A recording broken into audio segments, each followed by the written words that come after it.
Hello team, welcome to another ATP Geopolitics video with myself, Jonathan M.S. Pearce. Today we're going to be talking about a new UN commission that has concluded that Israel has committed and failed to prevent genocide in Gaza, citing four genocidal acts: mass killings, serious harm, life-threatening conditions and preventing births. It says Benjamin Netanyahu, Herzog, Gallant, who I think is a defence minister, incited genocide, while statements and conduct prove genocidal intent. We're going to go through the conclusions first, and we're going to then have a little talk about this, and we're going to reference an article just out on this as well, giving you some idea of where this commission is coming from. You know, this is not a full reflection of the United Nations. It's an independent commission of the United Nations, but it is not the United Nations. So that's really important to understand. Anyway, the conclusions say, the Commission's analysis in this report relates solely to the determination of genocide under the Genocide Convention as it relates to the responsibility of the State of Israel, both for the failure to prevent genocide, for committing genocide against the Palestinians in Gaza since October 2023, and for the failure to punish genocide. The Commission also notes that while its analysis is limited to the Palestinians specifically in Gaza during this period since the 7th of October 2023, it nevertheless raises the serious concern about the specific intent to destroy the Palestinians as a whole has extended to the rest of the occupied Palestinian territory, that is the West Bank, including East Jerusalem, based on the Israeli authorities and Israeli security forces' actions therein, and to the period before the 7th of October 2023, the events in Gaza since the 7th of October 2023 have not occurred in isolation. As the Commission has noted, they were preceded by decades of unlawful occupation and repression under an ideology requiring the removal of the Palestinian population from their lands and its replacement. The Commission concludes on reasonable grounds that the Israeli authorities and Israeli security forces have committed and are continuing to commit the following actus reus of genocide against the Palestinians in the Gaza Strip, namely: 1. Killing members of the group; 2. Causing serious bodily or mental harm to members of the group; 3. Deliberately inflicting on the group conditions of life calculated to bring about the physical destruction in whole or in part; and 4. Imposing measures intended to prevent births within the group. On incitement to genocide, the Commission concludes that Israeli President Isaac Herzog, Prime Minister Benjamin Netanyahu, and then Defence Minister Gallant have incited the commission of genocide, and that Israeli authorities have failed to take action against them to punish this incitement. The Commission has not fully assessed statements by other Israeli political and military leaders, including Minister for National Security Itamar Ben-Gvir and Minister of Finance Bezalel Smotrich. By the way, as an aside, those are two of the worst people in the Israeli government. That's probably why they're mentioned here. These are the two that are seen as the most fascistic, actually, of the Israeli government. I know that sounds crazy, but there it is. So just go and look at the things that Ben-Gvir and Smotrich have said. Anyway, and considers that they too should be assessed to determine whether they constitute incitement to commit genocide. That doesn't surprise me one iota. On the mens rea of genocide, the Commission concludes that statements made by Israeli authorities are direct evidence of genocidal intent.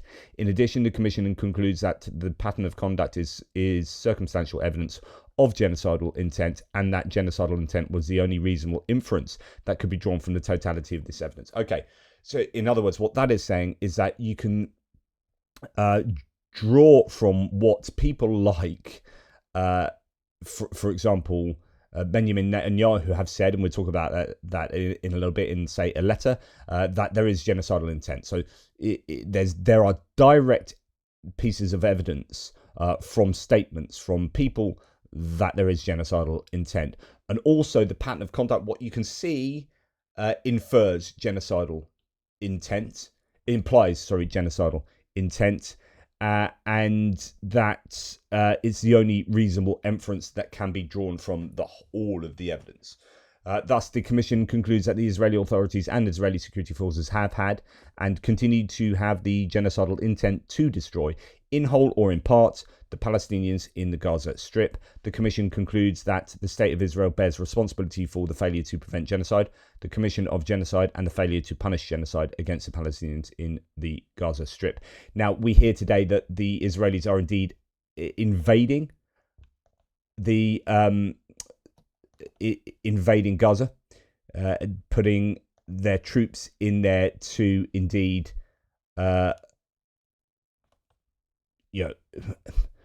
take over Gaza City. So Israel launches ground offensive in Gaza City with residents warned to evacuate.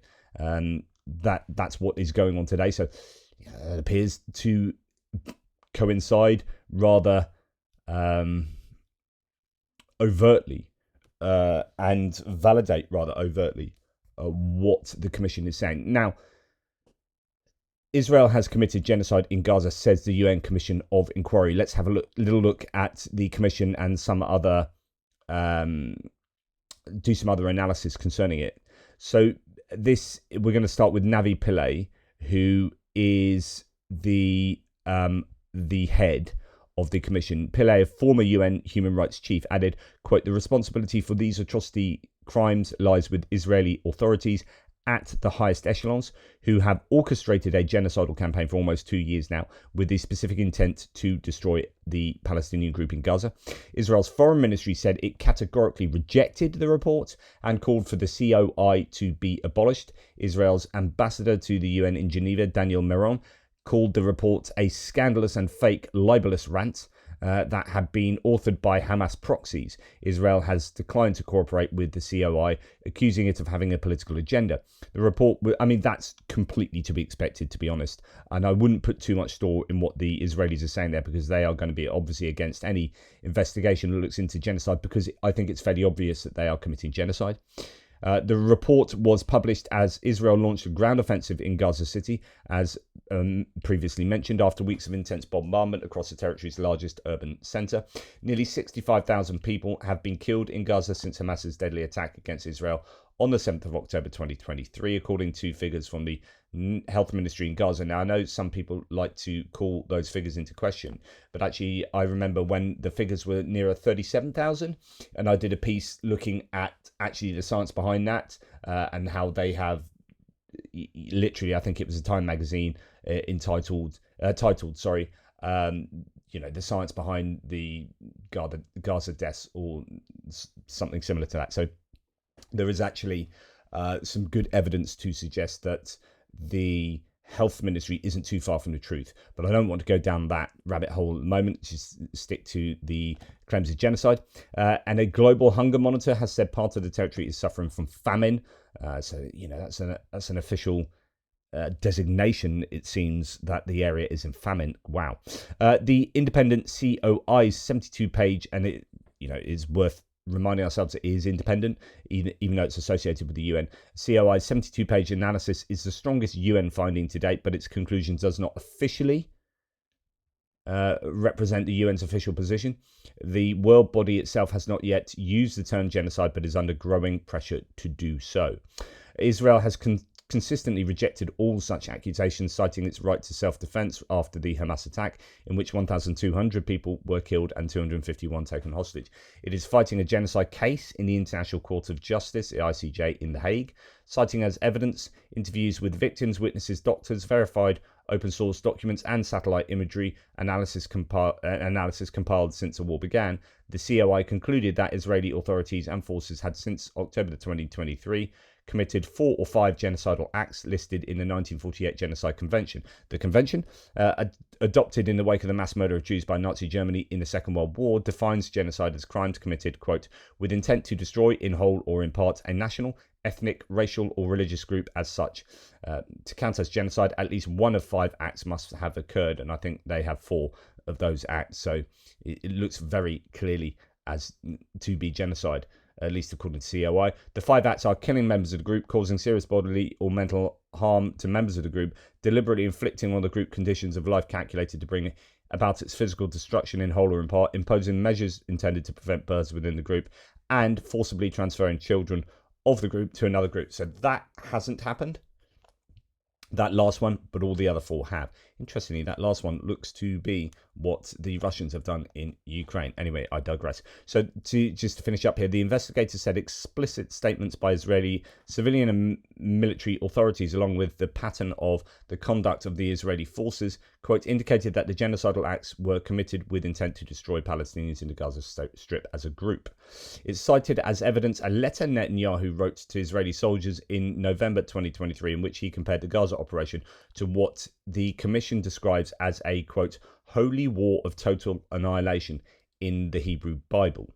The report concluded that Israel's Prime Minister, as well as its President Isaac Herzog, and the former Defence Minister Gallant had, quote, incited the commission of genocide, and that Israeli authorities had failed to take action against them to punish this incitement. So it's going to be very interesting to see how certain nations react to this, particularly the Americans. Now, we are hearing from Axios that the US supports Israel operation in Gaza, but wants it to be implemented quickly and completed as soon as possible. That's Axios reporting, citing Israeli officials who reported on the conversation between Marco Rubio, the Secretary of State, and Benjamin Netanyahu, which seems to me to look like the US is somewhat green-lighting, and, well, it appears that the US green-lights anything Israel does at the moment. And this is why many are saying that Donald Trump is putty in Netanyahu's hands, that Netanyahu is manipulating Trump in the same way that it is claimed that Putin is manipulating Trump, that he isn't the strong man people think he is, and actually he does whatever possibly what he perceives as strong men leaders want him to do. But the rest of the world is looking on Israel with less, I think, affirming eyes, I guess. So this is another piece of evidence to suggest that Israel have embarked on a course that is getting more and more difficult to justify morally and politically.